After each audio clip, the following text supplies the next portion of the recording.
Con nosotros Patricia Bullrich. ¿Qué tal? ¿Cómo estás? Bien, por suerte. ¿Todavía formalmente no presidente de PRO? Bueno, ya se cerró la lista, es lista única, así que solamente falta unos días formalmente para que sea, pero bueno, al ser una sola lista... Ya vas a ser podríamos formalmente decir que- la presidenta del partido más importante de la oposición. Bueno, creo que la Unión Cívica Radical también es un Sí. partido importante. Sí, pero bueno, numéricamente hablando... También, digamos, yo diría que el partido que de alguna manera innovó más en los últimos años, tanto en el gobierno nacional como en los gobiernos de la Ciudad de Buenos Aires, pero no dejaría a la Unión Cívica Radical Sin embargo, en un plano Sí. más abajo, ¿no? sin embargo, no es una crítica, es una pregunta, ¿eh?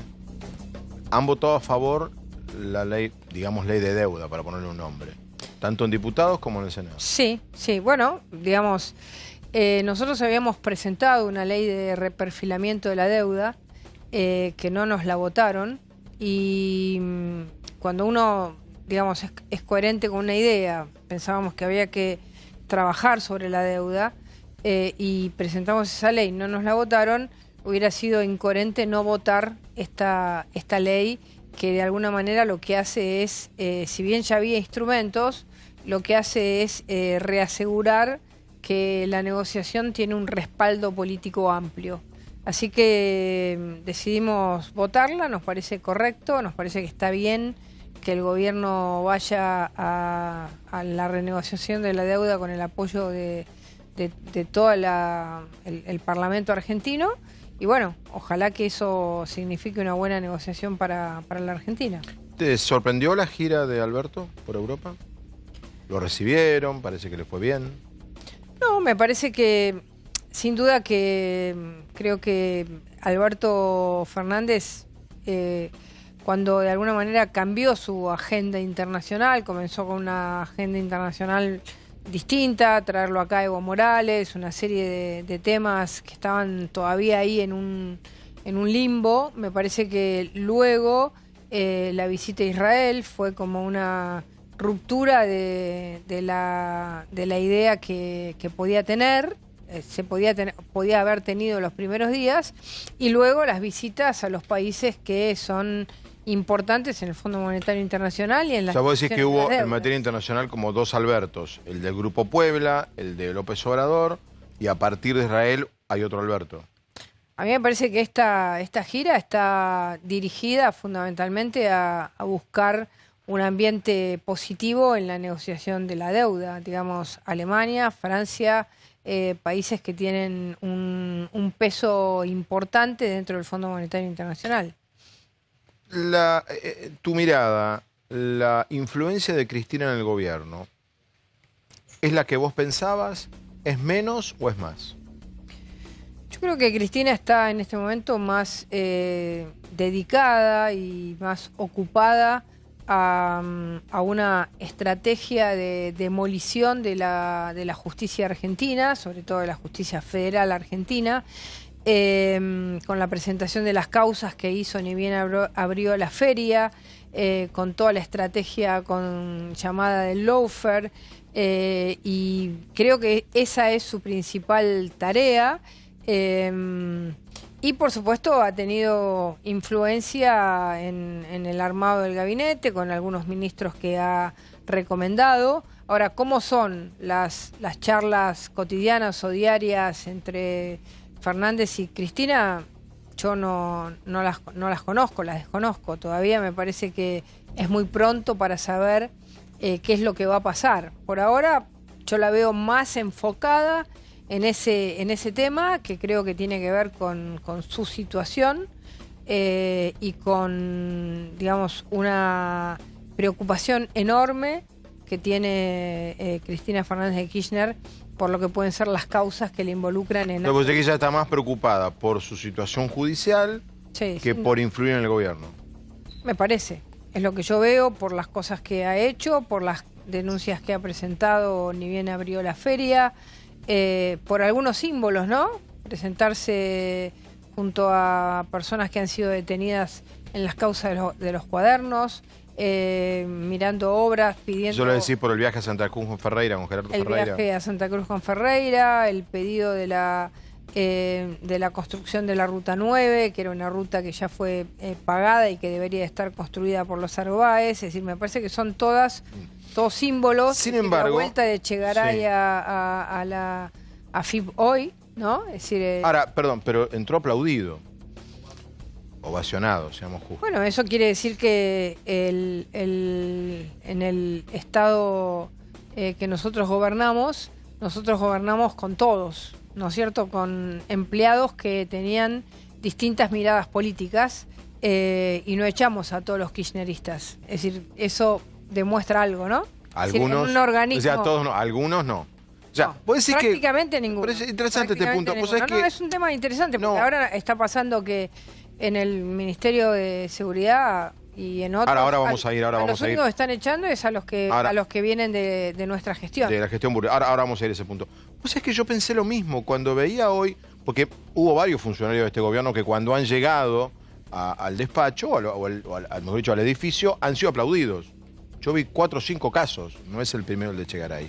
¿Puede ser que el empleado público es kirchnerista? No, yo creo que cambió mucho la forma de construcción del Estado. Yo tuve mi primer cargo público en el año 2000 y en ese momento en general el Estado era más la típica burocracia estatal, no había una construcción de un Estado totalmente ligado a una fracción política. Si bien había gente que venía del radicalismo, del peronismo, había, es decir, más carrera, en general los directores no se tocaban.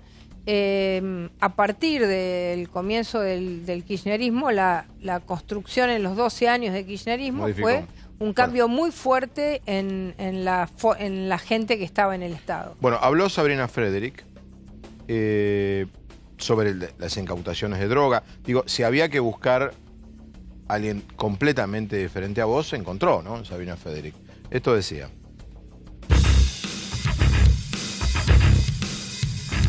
La lucha contra el narcotráfico fue una de las banderas del gobierno de Mauricio Macri. Sin embargo, la ministra de Seguridad, Sabrina Frederick, apuntó contra su antecesora y aseguró que durante la gestión de Patricia Bullrich disminuyó la cantidad de droga incautada. ¿En qué quedamos? Teniendo en cuenta el tema de la marihuana, insisto, también hay como una discusión dentro del espacio político que usted integra sobre legalizar o no el consumo de la sustancia. ¿Cuál es la posición suya? Yo estoy a favor de la regulación, no de la legalización. ¿Qué significa la regulación? La regulación significaría, por ejemplo, despenalizar la tenencia para consumo, digamos, disminuiría muchísimo la cantidad de población carcelaria detenida en estos años, que por otra parte no ha tenido ningún efecto sobre la disminución de la oferta de drogas. Que nosotros tratamos de determinar en este mes y medio cuál ha sido la eficacia de esa política, ¿no?, que se ha llevado adelante a través de los datos que la misma gestión que se fue nos dejó. Y lo que nos muestra esos datos es que ha habido una intensificación de los procedimientos y una disminución sustantiva de lo incautado en estos 4 años. Disminuyeron significativamente al 7% del total de los procedimientos aquellos que incautaron más de 1 kilo de marihuana. O sea que se persiguió al perejil. Como dice Tenenbaum, ¿se persiguió al perejil? Pero eso es absolutamente falso, los datos que está dando la ministra, porque si tomamos marihuana, que es el caso que ella tomó, en el año 2015, es decir, el último año del gobierno kirchnerista, se incautaron 146.148 kilos de marihuana durante el año 2015. 146.000. 146.000. El último año, en el 2019, que solamente yo tengo las cifras hasta octubre, porque digamos ya noviembre y diciembre no lo pudimos terminar de medir porque se mide como 20 días después, se incautaron 356.737. Entonces, esta idea de que hay una disminución en las incautaciones es absolutamente falsa de toda falsedad. El otro gran error que comete... Pero por algo supongo lo dirán, ¿no? Bueno, el ministro lo dirá, no va a decir semejante cosa. Bueno, pero es falso, porque si yo le digo 148.000 contra 356.000, no puede decir que hay, digamos, disminución. Lo que ella analiza es el tipo de procedimientos. Sí. Vamos a analizar... ¿A quién? ¿A quién? Si al perejil o al jefe narco. Bueno, a ver, el tipo de procedimientos. Es decir, desde nuestra concepción, desde la concepción de Cambiemos, aquella persona, porque ella hizo una escala de 0 a 100. Aquel que tiene 100 gramos de marihuana, que son 300 dosis, es una persona, por ejemplo... En muchísimos de los allanamientos a las bandas de los monos o a la banda en la 1114, de los peruanos, de los paraguayos, de las bandas de todo tipo de, digo, los nombres de las bandas, no las nacionalidades. En cualquier búnker uno encuentra aproximadamente 100 gramos de una droga. Ahora, ¿qué produce eso? Eso produce muerte, eso produce lucha por el territorio, eso produce... Entonces, nosotros desarrollamos específicamente un plan, que además lo tomamos de Chile, un plan contra el microtráfico. Nosotros, pero fíjese lo que dice la ministra. La ministra dice que en el 2019 el 42% de los procedimientos de las fuerzas federales se incautaron solamente 3 gramos por procedimiento. Quiere decir que en el 42% de los procedimientos ella dice que nosotros incautamos 54 kilos de droga. Y en los otros 22.000 procedimientos, porque hubo 40.000, del año que estamos hablando de 356.000, quiere decir que 350.000 se hicieron en la mitad de los procedimientos. Con lo cual, lo que estamos mostrando exactamente es que nosotros fuimos a todos los niveles de la cadena. En la frontera uno encuentra 500 kilos, 700 kilos, 900 kilos, 1000 kilos. Y en el búnker uno encuentra... ¿Hay algún punto...? Hay un solo lugar donde... primero, alguien que tiene 100 gramos no es un consumidor, es un vendedor, es un comercializador. Es un comercializador de droga y eso está absolutamente prohibido y además se mata por eso. Si nosotros disminuimos las muertes en la Argentina, los homicidios, tiene que ver con que nos metimos en los barrios donde había dominio de narcotraficantes. En el único lugar, le voy a decir para terminar esto y darle un punto a favor de la ministra, en el único lugar donde hay detención de consumidores que son microvendedores es en el ferrocarril. Pero el ferrocarril es un lugar donde permanentemente, por ejemplo, van las mamás con sus hijos. Digo ferrocarril porque es territorio federal, también pasa en las puertas de las escuelas. Sí, problema de ferrocarril. Que era una responsabilidad mía. En el ferrocarril van las mamás con sus hijos y le dicen al policía, acá hay gente que está tratando de vender droga, acá hay gente que está... Entonces, el policía no solamente tiene la obligación, sino que tiene la responsabilidad, digamos, de hacerlo, porque eso genera en la sociedad una situación... ¿Y en qué coincide con Frederick?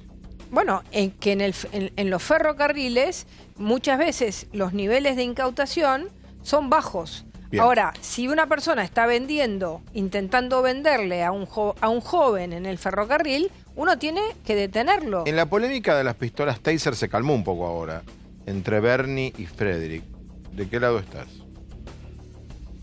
Bueno, en realidad nosotros pusimos el tema, nosotros trajimos las Taser a la Argentina, nosotros decidimos que siempre un arma menos letal es más importante poder usarla que un arma de letalidad, como puede ser una pistola 9, como es la que siempre usa la fuerza de seguridad. Así que nosotros estamos convencidos que las Taser son elementos fundamentales que tienen que usar las policías en la Argentina y que las usan en muchísimos países del mundo y que son, digamos, elementos que bajan a situaciones de altísima violencia, le sacan toda la violencia a esa... O sea, Bernie, la discusión de la 9 de julio, ¿quién estuvo o no con una taser en la 9 de julio? ¿Bernie tiene razón?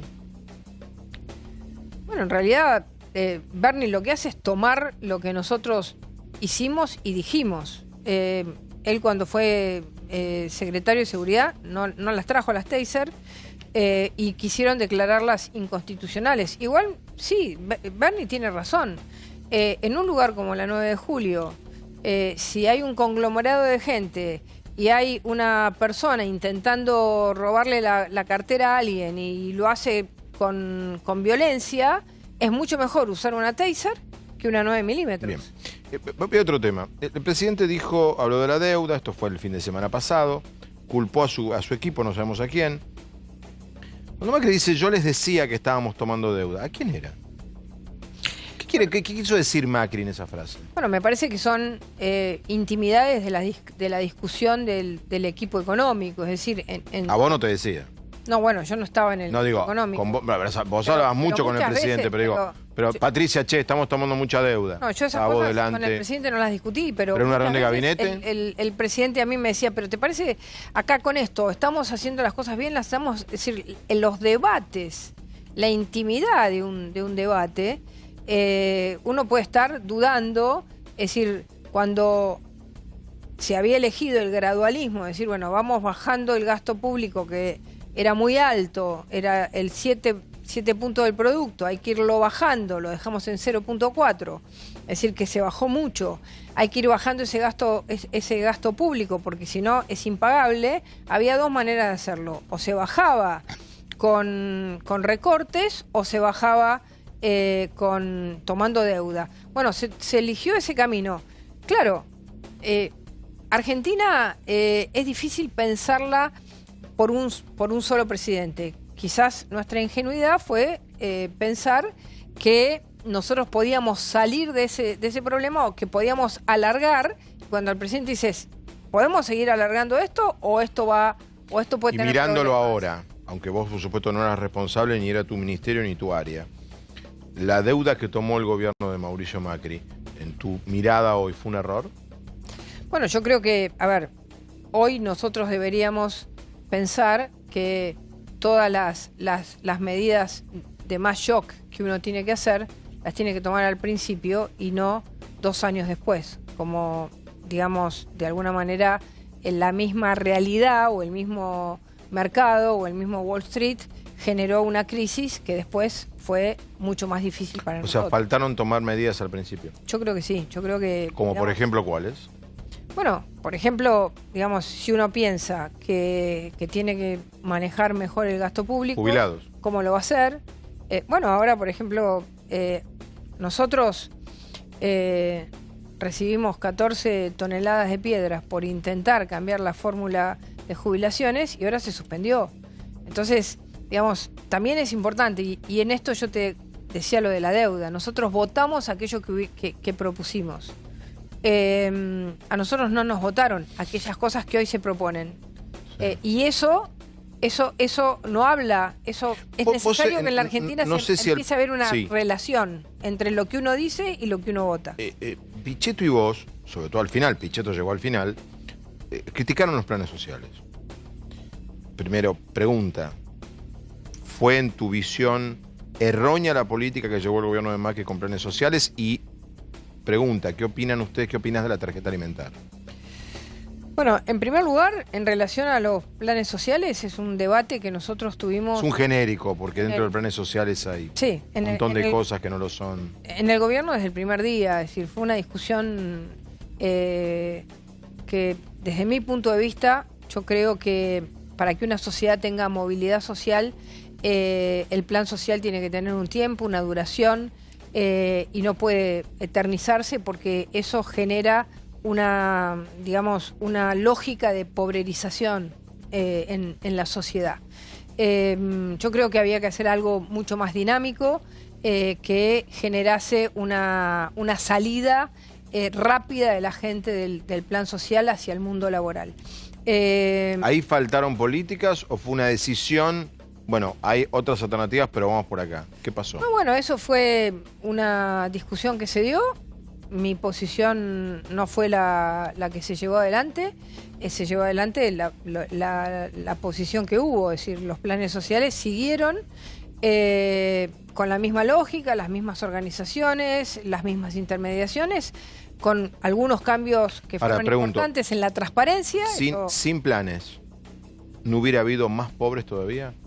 Es que ¿O no pobres más pobres? No es un problema digamos, no es un problema desde mi perspectiva de que hay más o menos pobres. La perspectiva es que aquel que se mantiene en la pobreza estático va a ser pobre y no va a poder salir.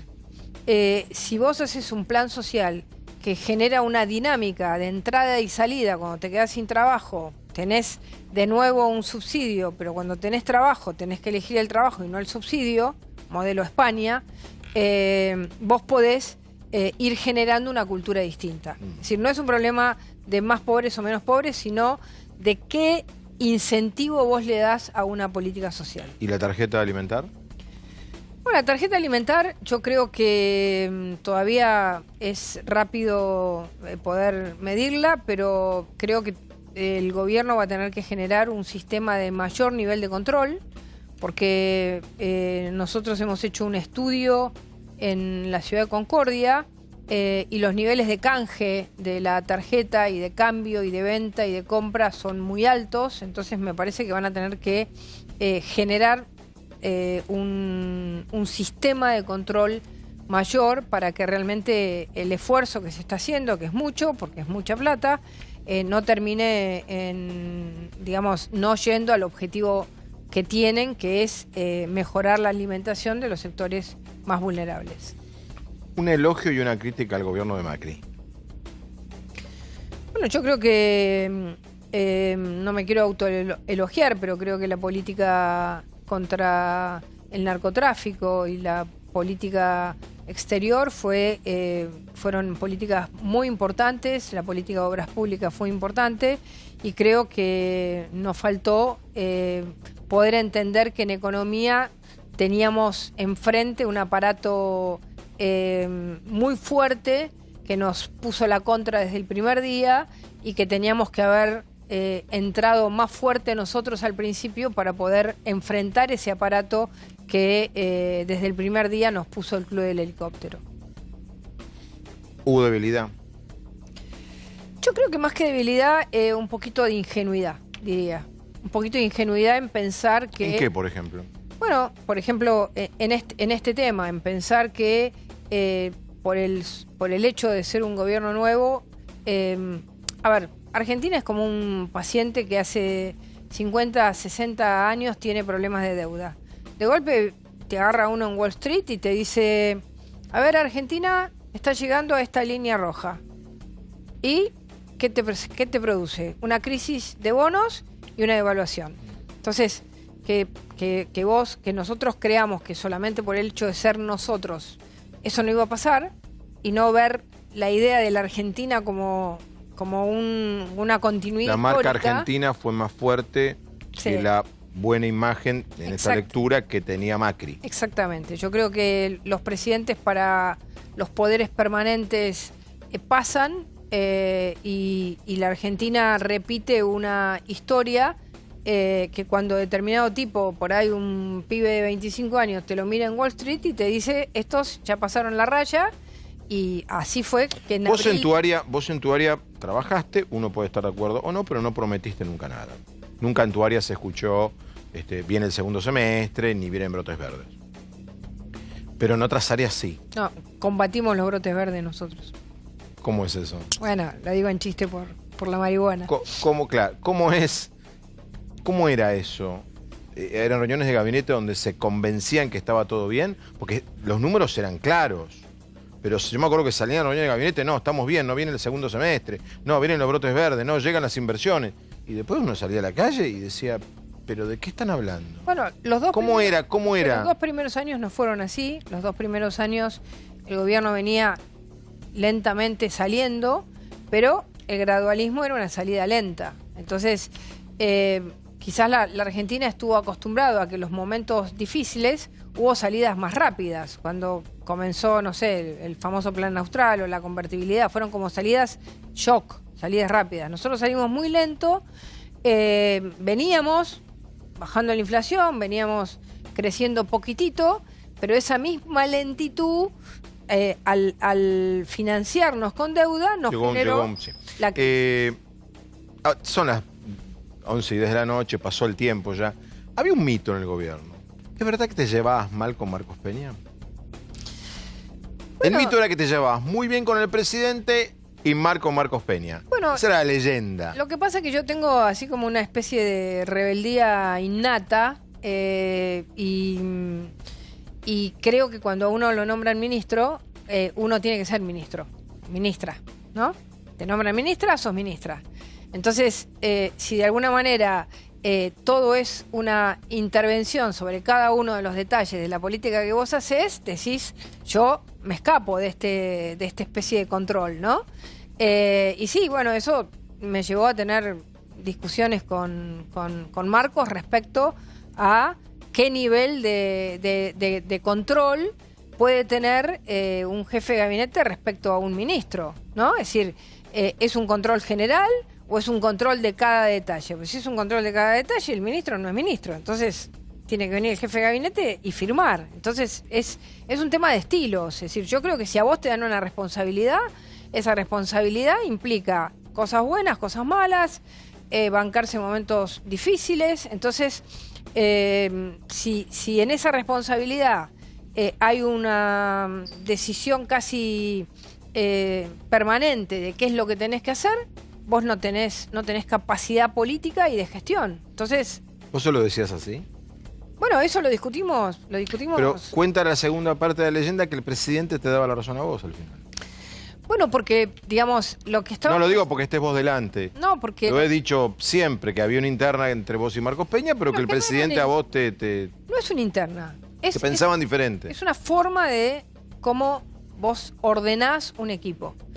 Y sí, bueno, digamos, de alguna manera el hecho de que si vos estás convencido de una idea, yo estaba convencido de una idea, mi equipo estaba convencido de que teníamos que hacer una cosa, y de golpe no pasaba el filtro de la jefatura de gabinete, y vamos a hablar con el presidente. O sea, la verdad que lo voy a pasear a Marcos Peña. Pero es que no es que va a ir pasear, porque el jefe de gabinete es el jefe de la administración. No es el jefe, digamos, no es el jefe de la administración de Estado. No es el jefe de las políticas de Estado. Entonces, también hay que entender cuál es el rol de un jefe de gabinete. Digamos, Santiago Cafiero en este momento está diciendo, me está matando. No, pero es que es la realidad, digamos, es lo que dice la Constitución. Entonces, y el ministro es responsable de su área. Es decir, yo firmo las cosas que me tocaban a mí, como le toca ahora a la ministra. Entonces, uno puede sentarse, debatir, discutir, pero en definitiva, cuando uno plantea una idea de hacia dónde quiere llevar las cosas, que yo la había discutido con el presidente, simplemente trata de hacerlo. Y bueno, yo además tengo esta impulsividad y una personalidad fuerte, y bueno, de alguna manera, más que chocar, era como, bueno, con Patricia no se puede. Era un poco esa la idea, ¿no? Última pregunta. No sé, con Pichetto, por ejemplo, ustedes y otra gente, ¿ustedes pertenecen al ala más de derecha, si querés, desde la crítica reaccionaria del espacio, y Larreta y Vidal, no sé si más progresista, más centrista? ¿Hay dos posturas ideológicas? Bueno, depende de dónde uno lo mire. Si lo mira desde la perspectiva del aborto, Pichetto y yo, Pichetto votó a favor, sí, y yo hubiera votado a favor. Entonces, en el marco de los derechos civiles, uno ustedes podría son más decir que progresistas, somos más liberales o más progresistas. Liberales y María Eugenia. En la política de seguridad, quizás María Eugenia hizo una política de seguridad muy parecida a la que hicimos nosotros a nivel nacional. Así que la verdad es que creo que... Eso me da para otro, pero no tengo tiempo. Para otra pregunta. ¿Te llevabas bien con Ritondo? Total, ya pasó el tiempo, ya no son funcionarios, se puede preguntar. También había historias de que no se llevaban bien. Bueno, algunos días sí, otros días no. Viste, uno no se lleva bien. Con Santilli sí.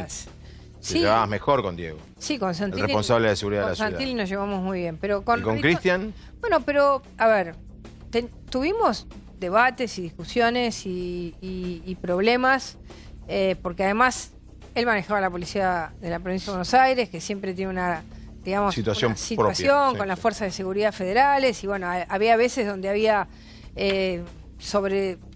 sobreposición respecto a determinados temas, quién lo hizo, cómo se hizo, pero siempre tuvimos una misma línea y creo que en eso nos llevamos re bien. Patricia, gracias. Yo quiero decir algo de Patricia que está acá, porque sería injusto que no lo diga. Yo la he criticado mucho, y ella probablemente lo sabe. Sin embargo, nunca dejó de darme notas y nunca nos dejamos de hablar. Y quiero destacarlo, y nunca me llamaste a quejarte, dijiste algo al aire. Me parece que hay que subrayarlo, no es habitual, no pasa en Argentina, más allá de que no te de acuerdo con lo que decís, pero digo, te he criticado y nunca dejaste, eso no pasa habitualmente, así que te lo agradezco. Muchas gracias, muchísimas gracias. Gracias, Patricia. Gracias.